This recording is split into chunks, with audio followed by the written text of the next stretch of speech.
and the steps being taken by all of us to confront this. We are here to brief you today about certain further developments in this direction. As of this moment, the total number of cases in Jammu and Kashmir is 380, out of which the total number of active cases is 294.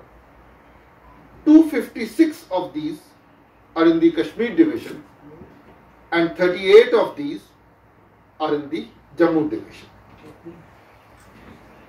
There have been 81 recoveries so far, and as you are aware, these recoveries include young children, and we also have had 5 unfortunate deaths. 60,000 people have been enlisted for surveillance, out of which nearly 35,000 people have already completed the mandatory 28-day period of surveillance. If I will just take a minute to take you through what the situation was yesterday and what the situation is today. Yesterday we had 368 total cases, 292 active cases. Today we have 380 total cases, 294 active cases. So while we have had 12 cases added, we also have had 10 recoveries happening. While there were 251 active cases in Kashmir yesterday, today there are 256 active cases. Similarly, while there were 41 active cases in Jammu yesterday, today there are 38 active cases. One more thing, for the first time we have had an active case discovered in Kathua today. So, no place in that sense is immune, and every place has to watch out.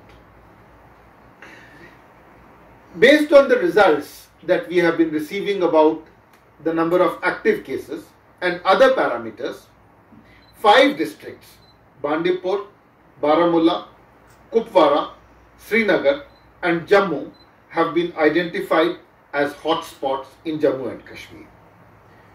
You are all aware that we give you daily district-wise details of cases, and those of you who have taken some time to read would have realized that these districts account for nearly 4/5 or 80% of the active cases in the Union Territory.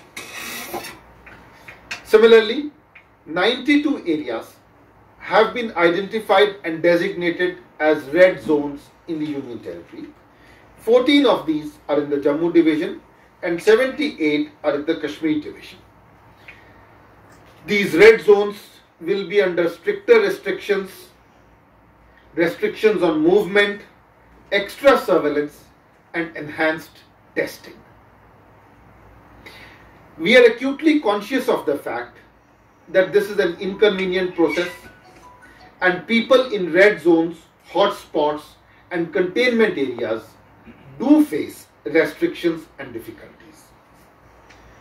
We are grateful for the cooperation and willing support received from all sections of people. We assure you that the administration and the health department are doing all that they can that inconvenience to citizens is minimized. But I would like to request you for your continued support and cooperation in making our containment strategy a success. I would strongly urge everyone also to trust the judgment of the department whenever it comes to some zones being designated as red zones or containment zones. This is being done strictly as per the technical assessment and as per the probability of cases.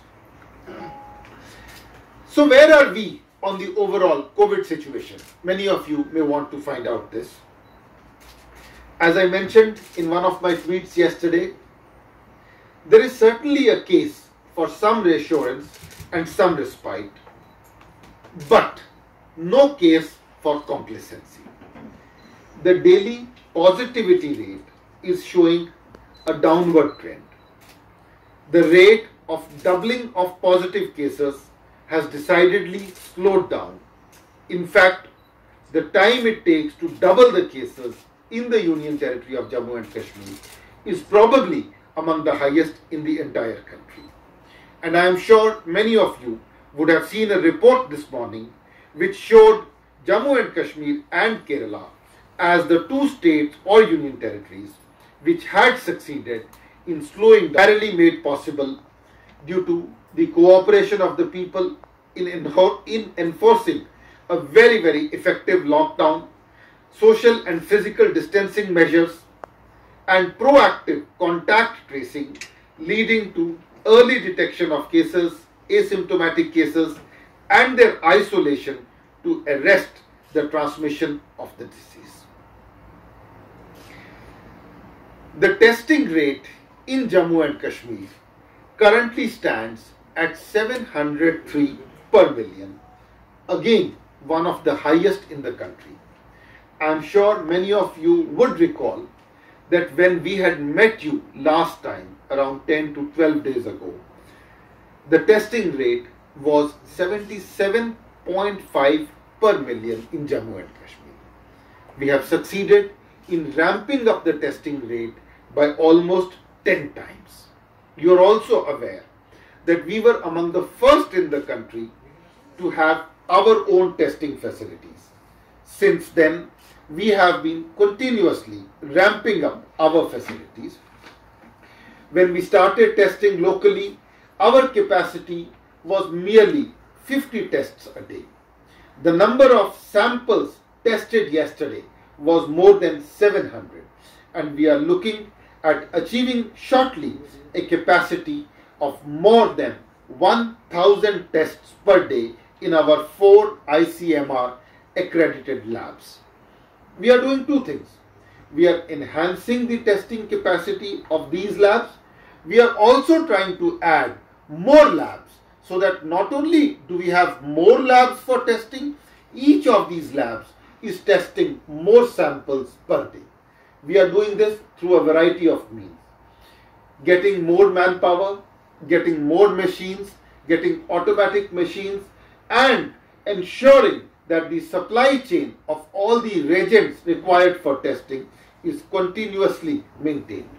In addition, we are also setting up, in fact we have set up, a decentralized sample collection in the districts so that the process, the time of collection of the samples, bringing them to the collection centers, bringing them to the testing centers is minimized. We do believe that a strict lockdown, a robust testing process, aggressive testing, and strict protocols have led to identification of even asymptomatic cases, and you are aware that nearly 4/5 of the positive cases are asymptomatic. It has also led to the stamping out of many chains and a slowed growth of the virus. However, I have said and I re-emphasize that there is absolutely no room for complacency. We are dealing with an extremely wicked and dangerous enemy, and we need to be ever alert and watchful. Therefore, our strategy of aggressive tracing, increased testing, containment zones, red zones will continue as aggressively as before. We have already informed you that we are testing more than 700 samples per million. We will further ramp it up. We will increase the number of testing centers. We will increase the number of samples being tested in each center. We will further strengthen our surveillance system and procedure. To this effect, we have decided to launch a unique app called the Swasthya Nidhi COVID-19 Health Audit App. This is the first of its kind and unique endeavor in the entire country. Through this mobile app, we are trying to go in for a 100% surveillance and monitoring of households in the entire country. This will be surveillance on a real-time basis, and this will help us effectively monitor, again on a real-time basis, the health status of the enlisted individuals. This is a unique, unprecedented and never before effort. A pilot project has already started in Jammu district. We will also be strongly encouraging the use of the Arogya Setu app. In fact, as we speak, more than 6.5 lakh users have already. The welfare measures announced by the Lieutenant Governor and the UT administration from time to time, and by the Government of India under the Pradhan Mantri Garib Kalyan Yojana are being implemented vigorously. The UT administration alone has released nearly 100 crore rupees to deputy commissioners, divisional commissioners, different departments to help in the fight COVID efforts. Nearly 2.2 lakh destitutes, laborers and others are being supported with food and other essentials across 1,245 camps across the length and breadth of Jammu and Kashmir. Nearly 10 lakh quintals of food grains as advance rations for April and May already stand distributed among eligible card holders. Distribution of free ration under the Pradhan Mantri Garib Kalyan Yojana as well as pulses under the same Yojana is already in progress. The Labour Department has transferred over 15 crore rupees to nearly 1.5 lakh registered construction workers. Over 30,000 private sector employees will benefit from the measures announced by the Labour Department under the labour component of the Pradhan Mantri Garib Kalyan Yojana scheme. Free ration for families of 8 lakh children under MDM plus cooking charges have already been transferred. 8.5 lakh Jan Dhan account holders have benefited under the PM-JkY, and 12.5 lakh beneficiaries will be getting the benefit of gas cylinder refills. The Rural Development Department has done its own bit in enhancing liquidity by releasing over 183 crore rupees of pending payments to Manrega workers. Manrega works and construction works with due precautions and restrictions have been permitted under the relaxation guidelines. The Labour Department, the Deputy Commissioners, the Divisional Commissioners and other departments have set up helplines for people who happen to be outside, who cannot travel to their homes, or for labourers from other parts of the country who happen to be here and cannot travel back to their respective homes. I would like to again sincerely thank each and everyone who has been a co-traveller in this journey of containing COVID-19 in Jammu and Kashmir.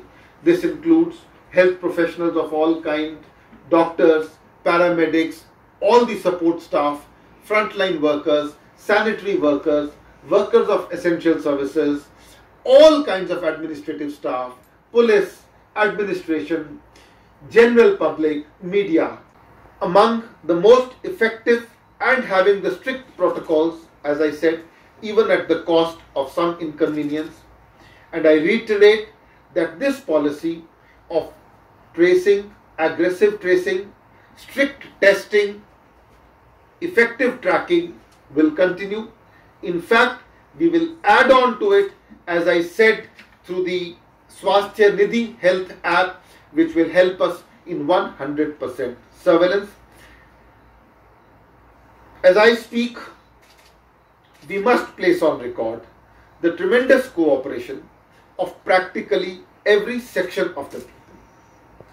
But, and I reiterate for the third time, there is absolutely no scope for complacency.